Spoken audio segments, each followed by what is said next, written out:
For more than 25 years, this deal failed. Negotiations stalled, governments changed, protests erupted, and entire political cycles passed without resolution. Many assumed it would never happen.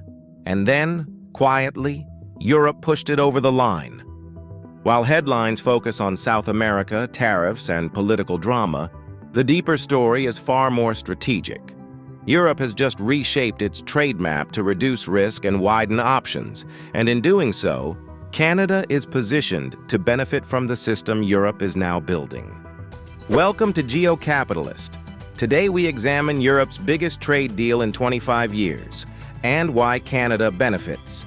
This video explains how the agreement came together, who is involved, what actually changes, and why this moment matters beyond Europe itself. Because beneath the headlines, this deal reveals how Europe and Canada are quietly aligning for long-term economic stability. The significance of this agreement lies not only in its scale, but in the time it took to materialize.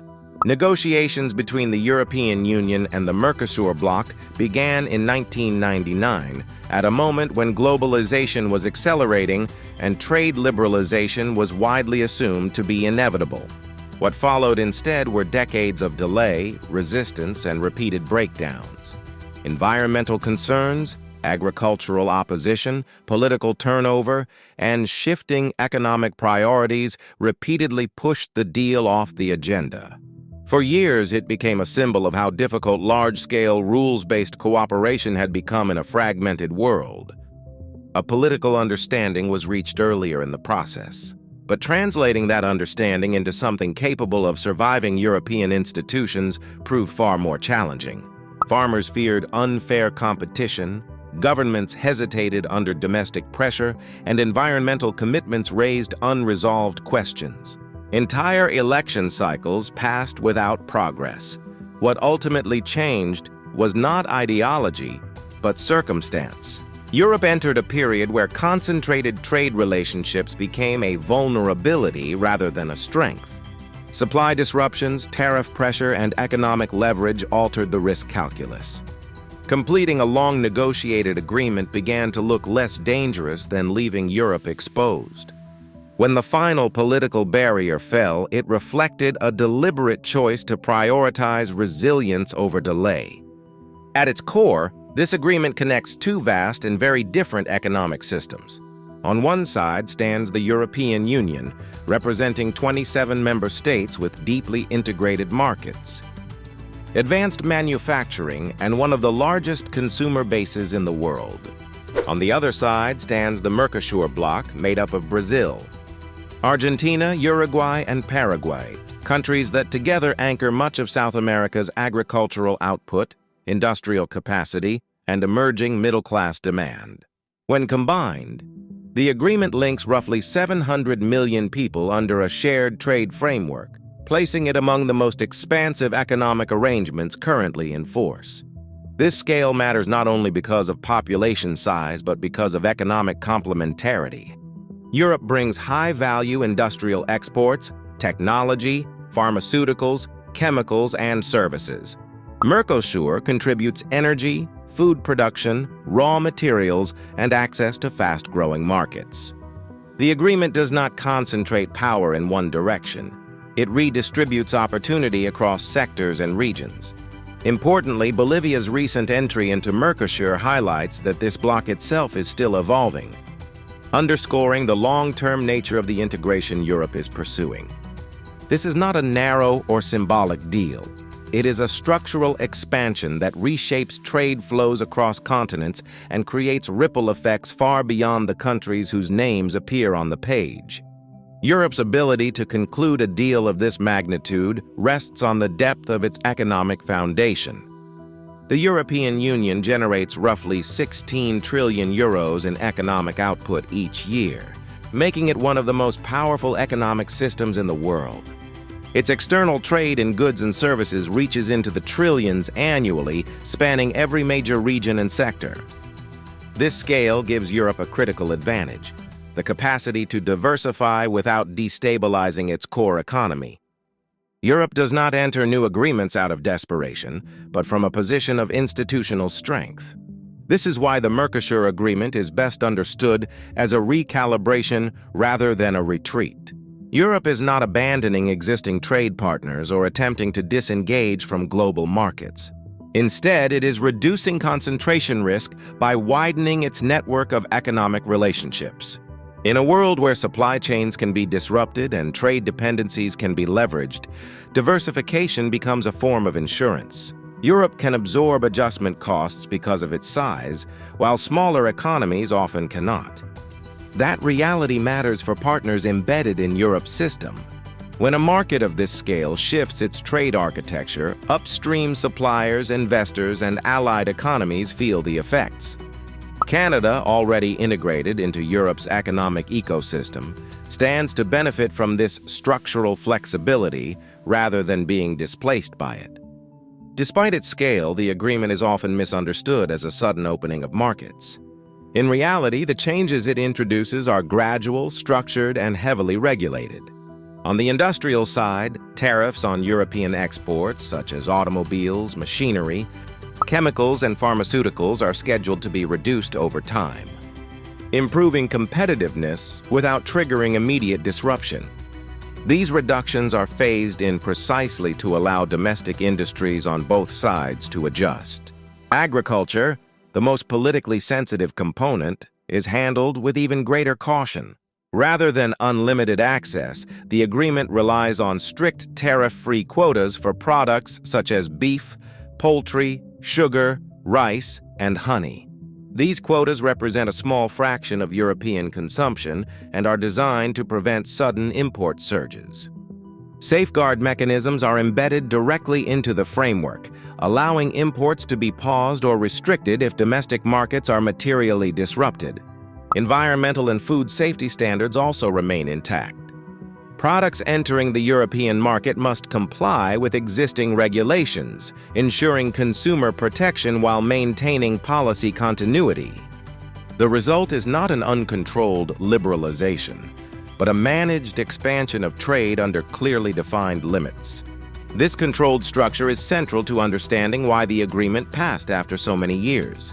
It balances economic opportunity with political stability, making the outcome durable rather than fragile. The timing of this agreement is not accidental. Europe is responding to a global environment that has fundamentally changed how trade is used and perceived. For decades, efficiency drove economic policy, with concentrated supply chains and deep reliance on a small number of major partners.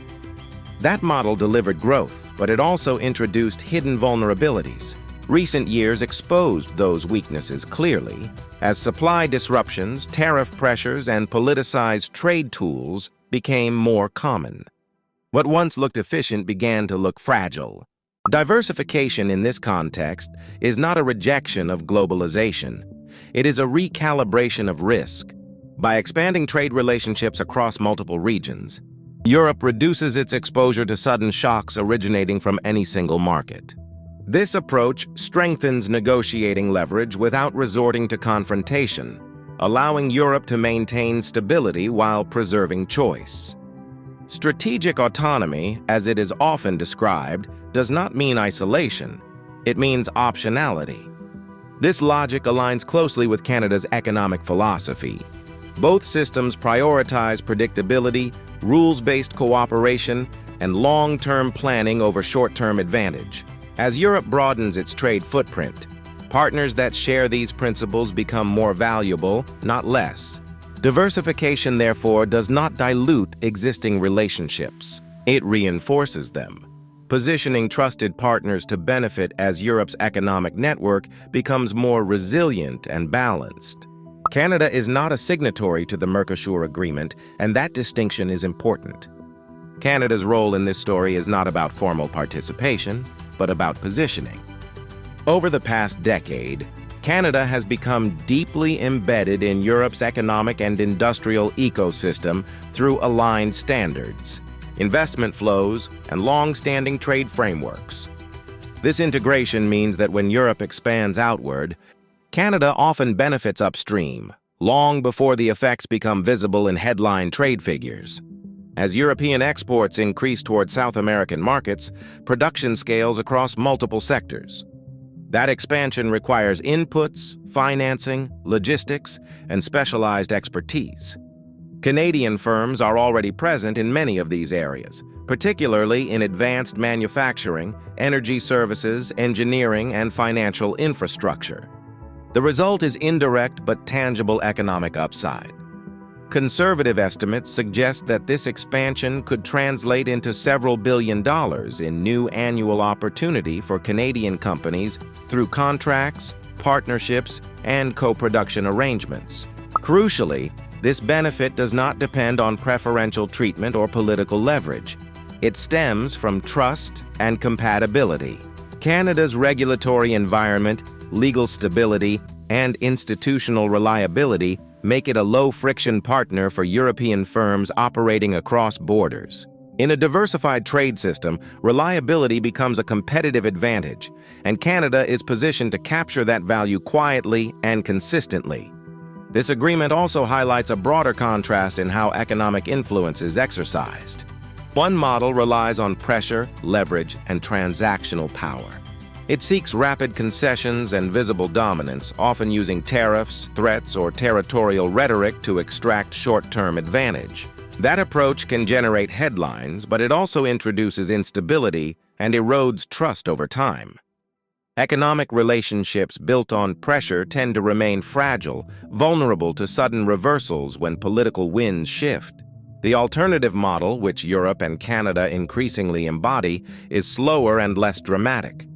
It relies on institutions, negotiated rules, and mutual benefit.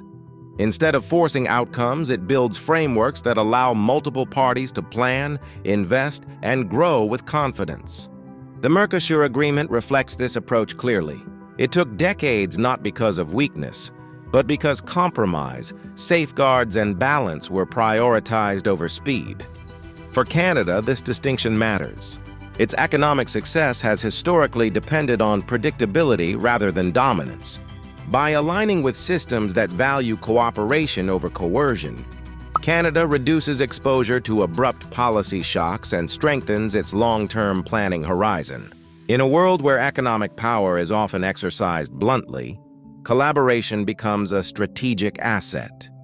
This deal reinforces that model and signals that patient coordination remains a viable path to sustained prosperity. The true significance of this agreement is not confined to South America. It lies in the architecture Europe is assembling around its economy. Merkashure widens Europe's external trade perimeter, opening new markets and reducing dependence on any single partner.